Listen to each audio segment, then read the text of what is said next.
Every day, 11 lakh people walk out of the same shop. On average, each of them spends about 1,700 rupees. And of every 100 rupees they hand over, the shop keeps less than 5. This is DMart, the most boring, most brilliant machine in Indian retail. This is the business model of DMart. Start with what this thing is. 500 stores across 17 states and regions, 20.6 million square feet of shop floor, built over 24 years, cluster by cluster, never spray and pray. Together, last year, they sold 68,800 crore rupees of groceries, soaps and t-shirts. But the number that actually runs the machine is this one, 39.8 crore bills in a single year, nearly 11 lakh transactions every single day. Follow 100 rupees through a DMart till. 86 goes straight back to suppliers. The people who make the dal, the detergent, the denim, around 8 run the machine itself. And inside that 8 sits the maddest stat in Indian retail. The entire staff of 500 stores costs just 2 rupees. The taxman takes his share. What's left for DMart is under 5 rupees. A margin that thin should be a weakness. It produced 3,224 crore rupees of profit. And here's the strangest part. DMart's gross margin has been pinned near 14% for years. Not because it can't charge more, because it won't. The low price is the strategy. The engine has a name. EDLC, EDLP, everyday low cost, everyday low price. Buy cheap and pay suppliers in about 7 days when much of retail takes months. That speed buys even lower prices. Sell cheap every single day. No sales, no seasons, no drama. Cheap pulls crowds. Crowds create volume. Volume crushes the cost of everything, which lets DMart sell even cheaper. Underneath the flywheel sits a decision competitors still haven't copied. DMart owns the land under its stores. 7,500 crore rupees of freehold land. It's so unusual. The auditor flags land buying as a key audit matter.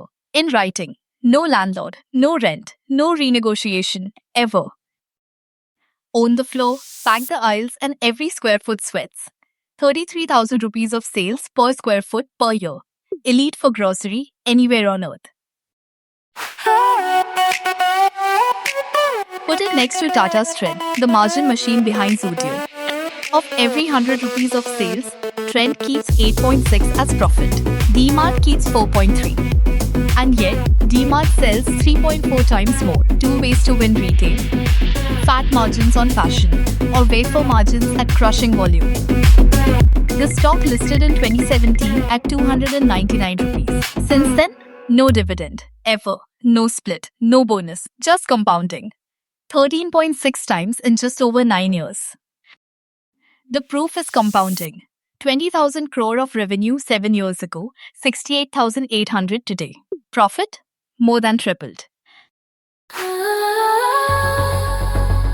Now, part the fan pages skip. Same store growth, the health meter of every retailer has been sliding. 24% 3 years ago, 8 last year, 5.5 in the quarter DMart reported this Saturday. In big metros, DMart's own words, growth in older stores was flat.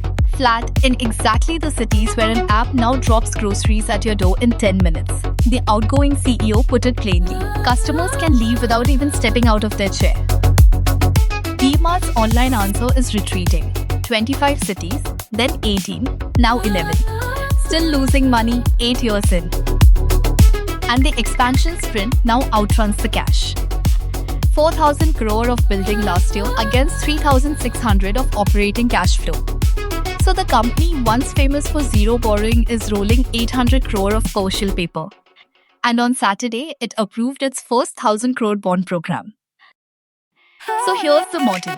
In one line, DMart turned retail's thinnest margin into retail's widest moat by owning the land, owing nothing, and letting 40 crore bills a year do the compounding. The machine still works. The question is whether it can outrun the chair. Every number here came from DMart's own filings. The same filings MarketPing reads for you the moment they drop. Track DMart free at marketping.in.